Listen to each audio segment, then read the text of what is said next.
Hi there, my name is Carly and I graduated at the end of 2018. I was super lucky enough to win a 12-month contract at a school I had done a couple of TRT days at.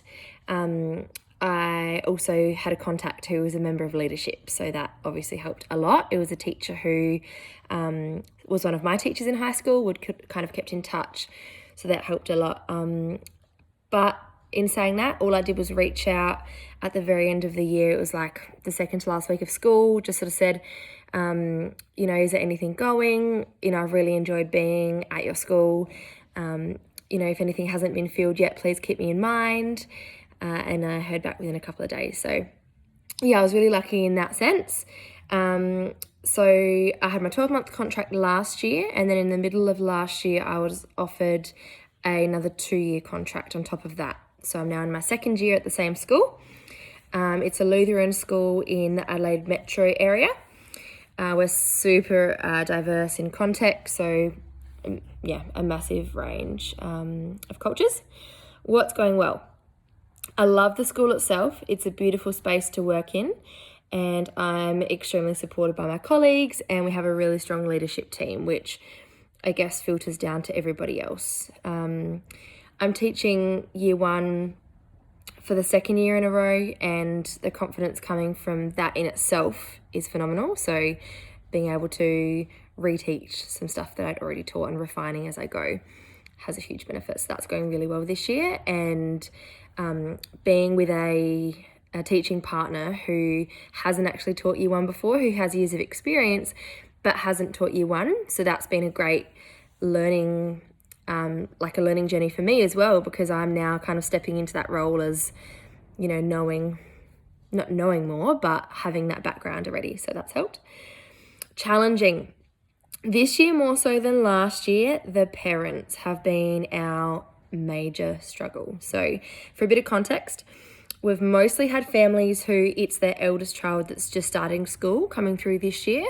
So from my perspective, this group of children that are coming through have had super vigilant parents who have always kind of been in the loop with everything. They've had information at their fingertips. So they've had their children at childcare centres where they would have updates throughout the day of, what time they've eaten food, what they've played with. They have photo updates, video updates of every detail throughout the day. So I guess what I'm trying to say is, we're getting those parents coming through who have expected so much from the educators, and who have maybe, been raising their children in a technological world, and who are really used to being able to have that easy communication with educators all the time, and it's really draining. So that's one thing that we've had to be really strict on this year, is limiting when parents can communicate with us and what things they can talk to us about, and whether or not that needs to be guided towards leadership or not. So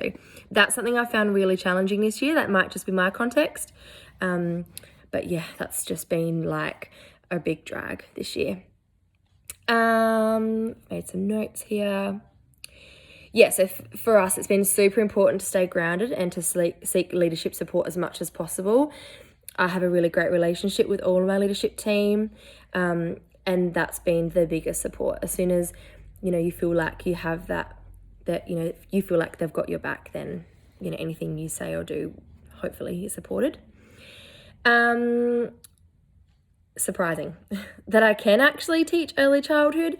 So I went through my primary and middle degree always thinking that I would be a middle years teacher.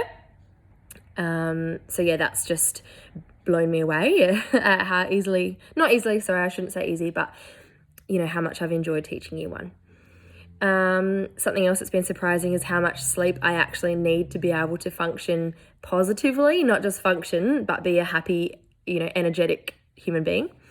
So my main supports have been my team. Last year I was in a team of 3 of us all together. This year it's just myself and one other person.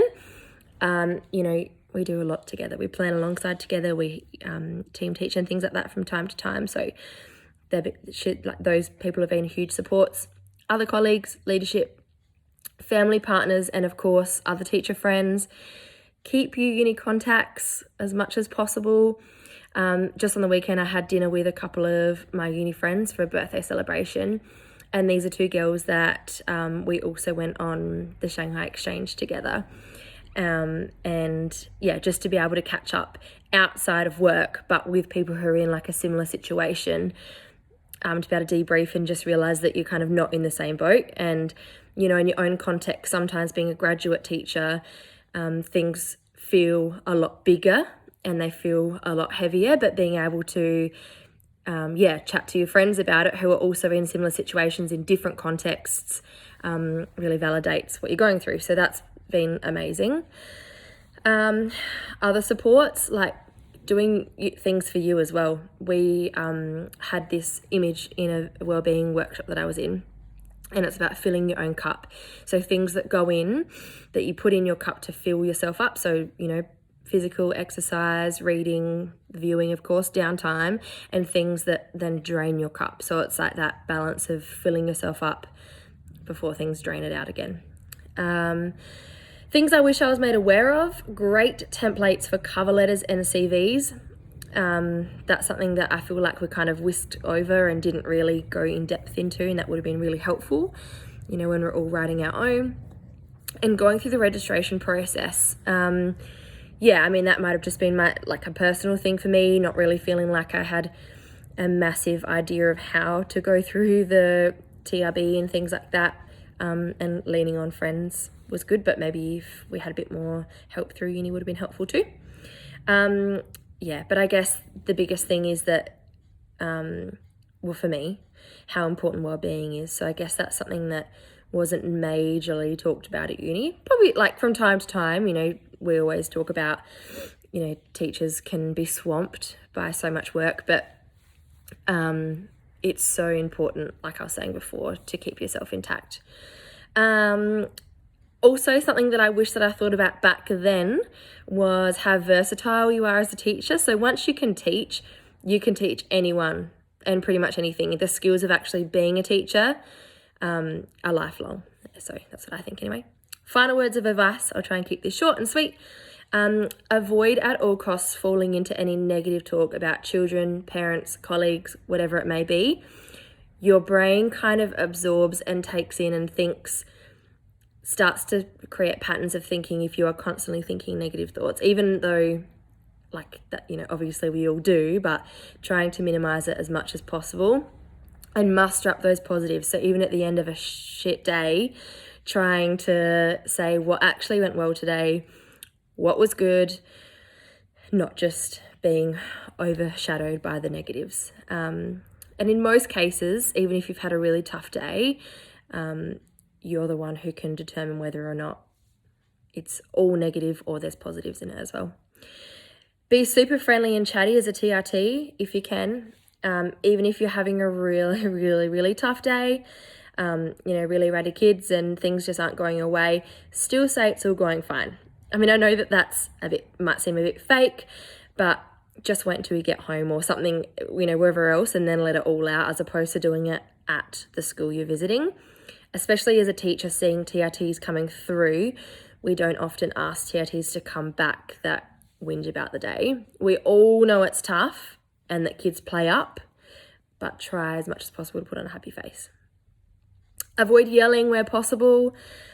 Another trick that we got from our wellbeing PD was to build up your own mental calm down kit. So we obviously have calm down kits for students in the class, but have a mental sort of kit of things that you do or go through a process when you feel like flipping your own lid. For me, sometimes that can happen a few times a day where I just feel like, and you just want to yell or get really frustrated. So as much as possible, try to be that constant person. Kids will try and push you away. They'll try and push all your buttons, but as much as possible, just have your own de-stress moments. Good luck with everything. Hope it all goes well.